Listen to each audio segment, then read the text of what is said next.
Saúde em Ação. Oferecimento SSG. Saúde para todos. Aquela combinação terrível, né?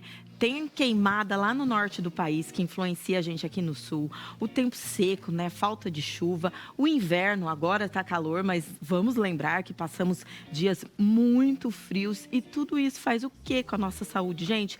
Cláudio Rezende, pneumologista. Me diga, você viu que eu fui falar seu nome? Já falhou a minha voz. Metade de Londrina está sem voz, Cláudio. É isso mesmo? É isso, Patrícia. A gente tem uma combinação de fatores que traz hoje uma dificuldade em manter a saúde respiratória. Por isso que a gente tem que cuidar, hidratar bastante as vias aéreas, beber muito líquido e se proteger dessa fumaça que tá tão feio, né?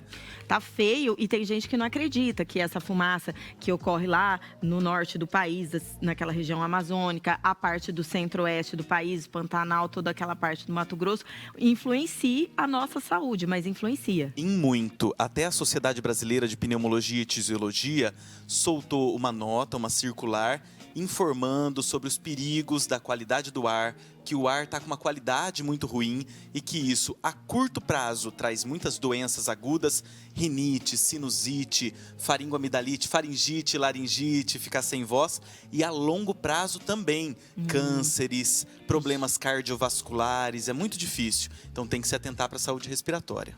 O que a gente tem que fazer? Então, assim, naquele dia que você percebeu que está muito seco, às vezes no nosso telefone a gente consegue perceber e ver ali a umidade relativa do ar. Aqui em Londrina a gente está tendo uma umidade relativa do ar perto dos 15% ou 20% nos fins de tarde. Muito difícil.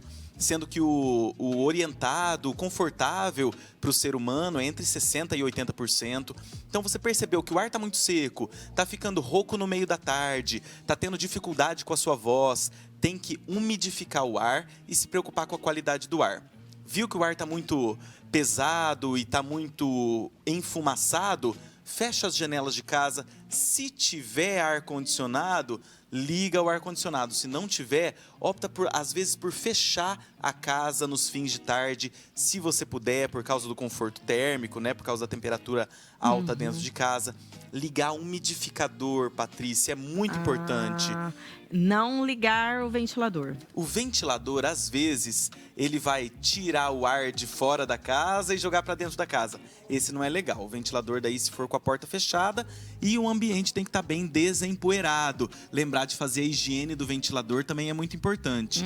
E se for sair na rua, no meio da tarde, andar na rua, andar na calçada, usar a máscara, boa e velha máscara. Eu ia te perguntar exatamente a situação da máscara, porque as pessoas voltaram a ter o preconceito com a máscara. Às vezes você está colocando porque você está querendo se proteger daquele ar externo. Isso ajuda, então? Ajuda muito. Então, assim, a máscara a gente tem 2 jeitos de usar. Então, se eu tô resfriado, tô contaminado, tô espirrando, tossindo ou com febre, e eu preciso pegar um ônibus ou entrar no transporte coletivo, entrar num carro de aplicativo, eu posso usar aquela máscara simples, máscara de dentista que o pessoal fala, Sei, né? aquela fininha mesmo. Aquela fininha, aquela do dia a dia.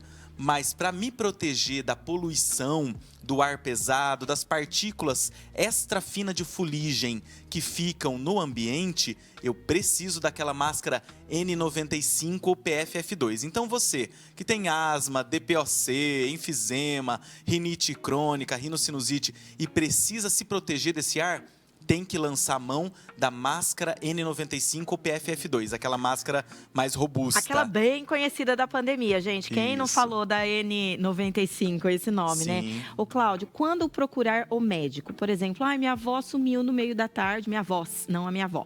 A minha voz sumiu no meio da tarde, daí voltou, tá tendo essas oscilações.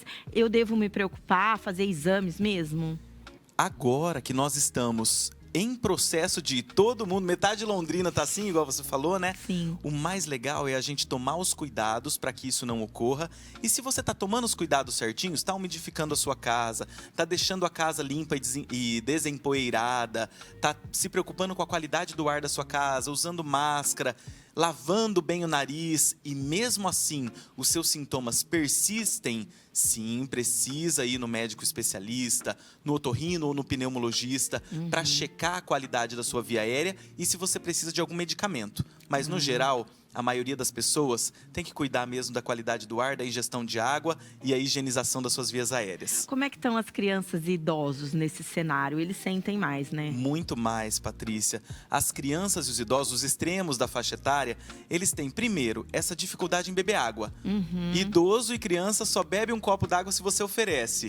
Então tem que lembrar os idosos e as crianças de se hidratar bem, às vezes passar protetor solar para sair na rua e cuidar da saúde respiratória, porque esses extremos de idade, eles têm um sistema imunológico que não é tão eficiente, tão desenvolvido, tão robusto quanto do adulto.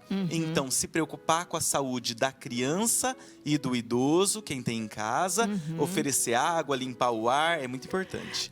Tem gente que tem inalador em casa, né? Eu tenho lá para minha filha. Isso é bom também entre as medidas? Fazer a nebulização com soro fisiológico ajuda a hidratar principalmente a via aérea alta, nariz, laringe, traqueia na parte superior. Então ajuda sim, principalmente se você tem algum problema respiratório.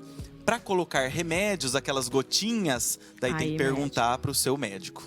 Ô Cláudio, e assim, depois que a situação já ficou um pouquinho mais grave, né? A gente sabe que os hospitais ainda estão superlotados. Dá para se tratar em casa depois de passar pelo médico, fazer todos os exames?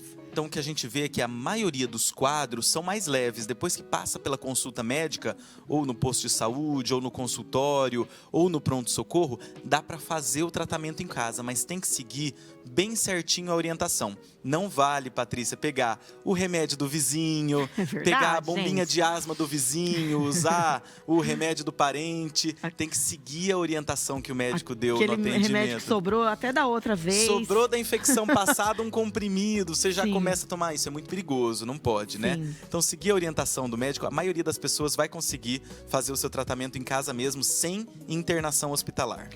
Até porque, gente, a gente tem que evitar justamente para não estrangular o sistema de saúde. Não é só o sistema público que está lotado, não, viu? O sistema particular também. Então, passar pelo médico, fazer os exames e se tratar em casa. E lembrar, né, Cláudia, esse clima que você falou de umidade abaixo de 30% já é clima considerado de deserto mesmo, né? Sim, aqui em Londrina, que a gente bateu os 15%, 20%, é uma umidade muito baixa, desértica. É pior que Brasília. Exatamente. E a gente tem que tomar aquele cuidado para não ter sangramento nasal ou outras complicações. Cláudio Rezende, ele é meu médico pneumologista, é maravilhoso. Aliás, estou devendo uma visita lá para você. Obrigada, viu, Cláudio? E saúde para todos nós, né? Saúde para todos nós. Obrigado eu pelo convite, Patrícia. Eu que agradeço.